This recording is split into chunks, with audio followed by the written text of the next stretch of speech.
Hello guys, আসসালামু আলাইকুম। কেমন আছেন আপনারা সবাই? আলহামদুলিল্লাহ, আমিও ভালো আছি। তো আজকে বানাবো আমি মসুর ডাল।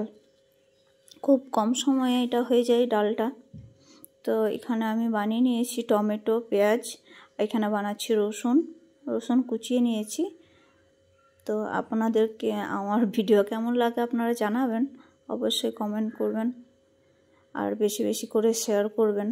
তো এখানে কাঁচা লঙ্কাও বানিয়ে নিচ্ছি আলু আর মসুর ভিজানো আছে। মসুর ভিজিয়ে রাখলে খুব তাড়াতাড়ি ডালটা হয়ে যায়। তো এখানে সব বানানো হয়ে গেছে। মসুর ডালটা ধুয়ে নিচ্ছি। মসুর ডালটা ধোয়া হয়ে গেলেই কড়াইয়ে দিয়ে দেবো। তো কড়াই নিয়ে নিয়েছি। তো কড়াই সাজানো মসুর ডাল, আলু, পেঁয়াজ সব কিছু দিয়ে দিচ্ছি। তো সব একসাথেই দিতে হবে, এগুলো সব একসাথে দিয়ে পরে একটু তেল, একটু হলুদ আর একটু লবণ দিয়ে মাখিয়ে নিতে হবে।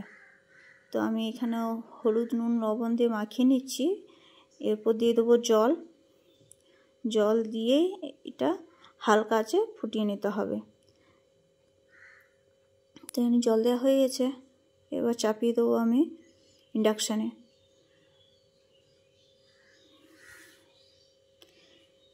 খুব অল্প আঁচে ফুটালে এটা ডালটা আস্তে আস্তে ফুটলে ভালো হয়। আর এই রেসিপিটা গরম ভাতে খেতে খুব টেস্টি, খুব কম সময় হয়ে যায়।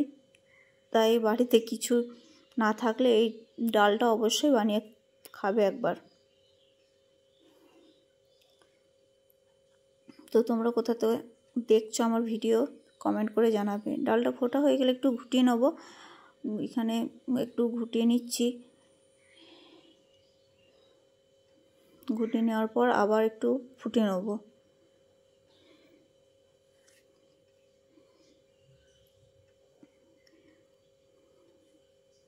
তো আমার এখানে ঘোটানো হয়ে গেছে।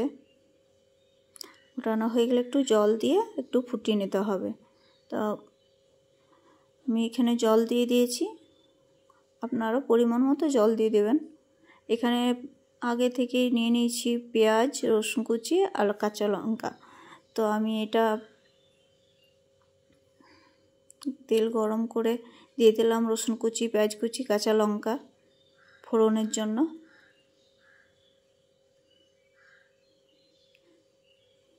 তো এখানে একটু ভেজে নিতে হবে।